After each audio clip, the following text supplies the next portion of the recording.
एक व्यक्ति विवाह हुआ, 2 बालक। संत कहते हैं एक बालक पहली पत्नी, दूसरा बालक दूसरी पत्नी। तत्पश्चात महाराज दोनों बालक बड़े हुए, माता पिता का स्वर्गवास हुआ। दोनों महाराज दोनों सौतेले भाई थे।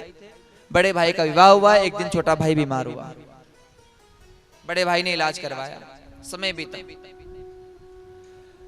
डॉक्टर ने कहा भयंकर बीमारी है महाराज, खूब पैसा लगेगा।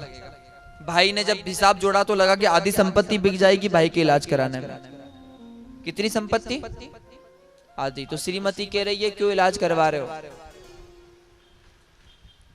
संपत्ति भी बिक जाएगी और ये बच जाएगा तो बचेगा, उसमें से आधा हिस्सा लेगा, रहने दो। दोनों पति पत्नी डॉक्टर के पास गए। डॉक्टर से कहा डॉक्टर साहब नहीं बचे तो अच्छा, नहीं तो आप तो जेर दे दो थोड़ा बहुत। डॉक्टर ने स्लो पॉइजन लिख दिया। क्या लिख दिया? धीरे धीरे मारने वाला जहर। रोज दिया, 6 महीने में भाई का राम नाम। अब 2 जना खुश हो गया कि सारी संपत्ति अपनी होगी। उसको सब पता है। 2 साल बाद उनके यहाँ बालक का जन्म हुआ। खूब बधाई बांटी, खूब उत्सव मनाया। 3 साल 4 साल 5 साल बेटे की पढ़ाई करवाई, बहुत अच्छे महंगे कॉलेज में पढ़ाया। अब अच्छे स्कूल कॉलेज में पढ़ाने के बाद अच्छी जगह ब्याह किया, अच्छी नौकरी लग गई बेटे की। अब एक दिन वो बेटा बीमार हुआ। कौन?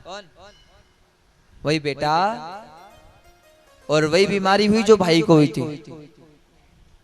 डॉक्टर ने कहा भैया बहुत खर्चा लगने वाला है।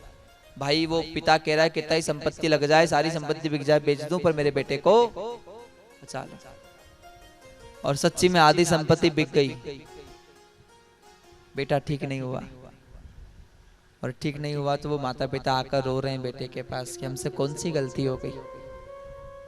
यही तो कहता है ना आदमी, क्या कहता है, मुझसे कौन सी गलती? अरे गलती हुई है, कहने की अगर नहीं होती तो तू दुख नहीं भोगता। गलती की है, अकारण किसी को ठोकर नहीं लगती, अकारण किसी को भोजन नहीं मिलता महाराज ठीक से। अगर आप भोजन भी कर रहे हो आपके कर्म से मिल रहा है, अगर भोजन नहीं मिला तो कर्म में नहीं है तो नहीं मिलेगा। कोई किसी को दुख नहीं दे सकता, कोई किसी को सुख नहीं दे सकता। पर लोग रोते कैसे हैं? मैंने कौन सी गलती करी भगवान, मैं तो बहुत सेवा पूजा करता हूँ पंडित जी। अरे सेवा पूजा करता होगा, इस जन्म में सेवा पूजा कर रहा है, क्या पता पिछले क्या करा। कर्म प्रधान। इसलिए किसी को दोष मत दो, किसी की गलती मत निकालो। आप खुद कोई दोष दो कि कुछ गलती की थी, प्रायश्चित हो रहा है उसका। ये दोनों पति पत्नी रो रहे हैं बेटे के सामने, कह रहे हैं अरे क्या गलती हुई थी।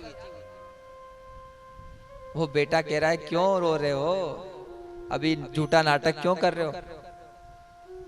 बेटा कह रहा है जैसे ही कहा तो पिताजी कह रहे हम झूठा नाटक कर रहे हैं। बोले झूठा ही तो कर रहे हो, जब वो तुम्हारा भाई मरा तब रोना नहीं आया। अब जैसे ही पता लगा भाई का, तो वो बेटा कह रहा है कि मैं तुम्हारा बेटा थोड़ी, मैं तो तुम्हारा भाई हूं। और तुम मेरी आधी संपत्ति खाकर बैठे थे ना, तो मैं तो अपनी संपत्ति लेने आया था। तुम्हारा अपना हिसाब बराबर हो गया, अब मैं जा रहा हूं वापस। उस समय माता पिता रो रहे हैं, बोले हमारी गलती थी, छोड़कर जा रहा है चल, पर तेरी पत्नी की क्या गलती थी। तो उस समय कहता है कि जहर दिलाने वाले तुम दोनों और जहर को लिखने वाला ये डॉक्टर था, इसी ने जहर लिखा था और ये पत्नी बन गया, इसको भी दुख भोगना पड़ेगा। और ऐसा कहकर प्राण छोड़ दिए।